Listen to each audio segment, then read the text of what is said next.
have a genetic requirement for certain nutrients consistently.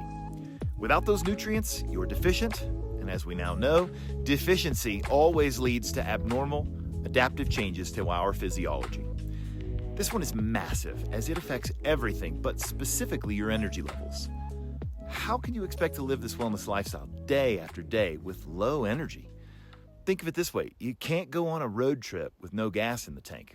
So this wellness lifestyle is a never-ending road trip.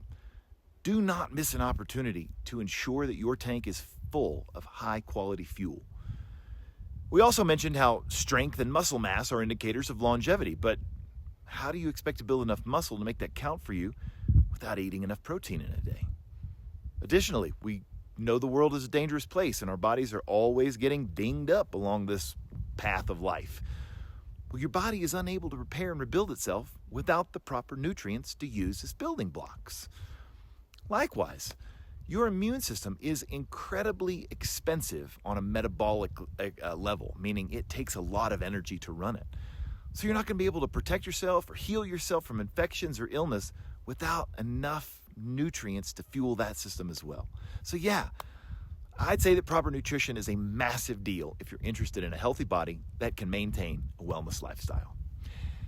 It's also important to note that most modern food is toxic. And so for most Americans, your food is making your body toxic.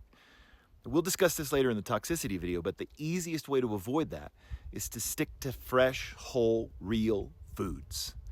And the good news is that eating fresh, whole, real foods is also the best way to ensure that you're getting sufficient nutrition as well. So what do we need to be nutritionally sufficient? This is where it gets confusing for a lot of folks because the information out there is endless. So for the sake of a beginner's guide, let's simplify it. There's lots of diets out there that we could talk about there, and not all of them work for everyone. So I think that this is the easiest way to think about eating to make sure that you get all of your nutrients without getting too many calories. Think about two things, folks: protein and produce. Your focus should be on animal meat and organ meat. Raw dairy and from grass-fed cows is great if your body tolerates it, but that right there is the bulk of what you're going to eat. Focus on hitting 1 gram of protein per 1 pound of target body weight. So for that, I want to weigh 200 pounds. I need 200 grams of protein a day. That's ground beef, steak, milk, eggs, kefir, and protein supplements. Trust me, folks, if you're eating enough protein, then it'll be hard to overeat. You add enough water to the mix to stay hydrated, and you're going to feel full all day, I promise. After the protein, then mostly fruits with some veggies. Plants are good, but lean on the fruit, particularly avocados. I eat a whole one of those every single day. You're also going to need healthy animal fats, but not too much. Butter is great for you to cook with, but for higher heat, then ghee is recommended. Now, fats are high in calories, so if you're struggling to get into a calorie deficit to lose weight, then dig in on how much you're adding in terms of fats, butter, oils, cream in the coffees, things like that. This is a sidebar, folks. You have to remember that a calorie deficit for losing weight is a requirement. You are not exempt from the laws of thermogenesis. Now, you also want to make sure that you're avoiding too many carbohydrates. Grains are not really needed, so limit them as much as possible. You'll get the carbs you need from the fruits and the vegetables, so stay away from breads, pastas, and cereals. And please don't drink calories except for milk. Cut out alcohol as much as possible and no sweetened drinks of any kind. Let's just give you a typical day of eating and what that looks like for me. So I start with 30 grams of protein and my athletic greens before I work out.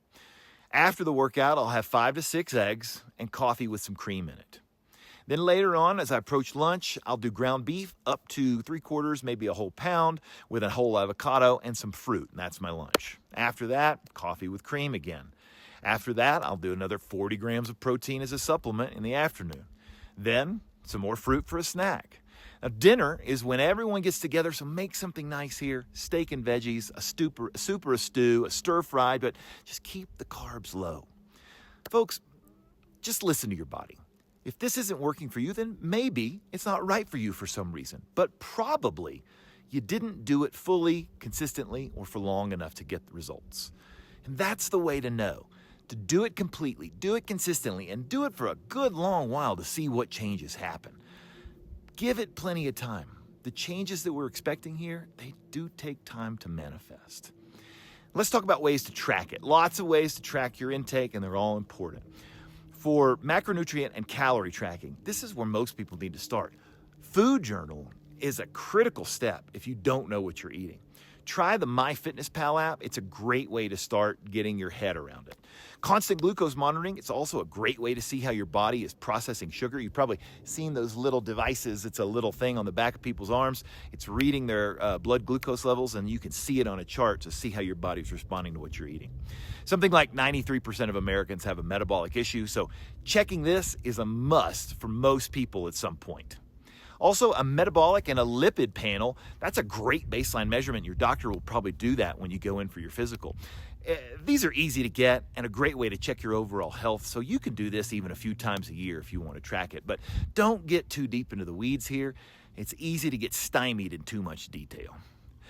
So make sure you're getting the macronutrients, protein, fat, and carbs, and the micronutrients, which is vitamins and minerals that you need, without any extra. And that's how you eat. Now, supplements should also be mentioned here, but this is not a discussion to have too deeply at this point. I do think that a good multivitamin, multimineral supplement is good, and like I said, I take AG1 for that. It used to be Athletic Greens, now it's AG1. I also believe that creatine monohydrate is incredibly valuable for everyone. 10 grams a day for adults and 5 grams for kids. It's going to make you stronger and smarter than almost all of your peers, and it's very cheap and very safe. So no brainer. Now, in the next video, we're going to make sure that you're getting enough water to stay hydrated.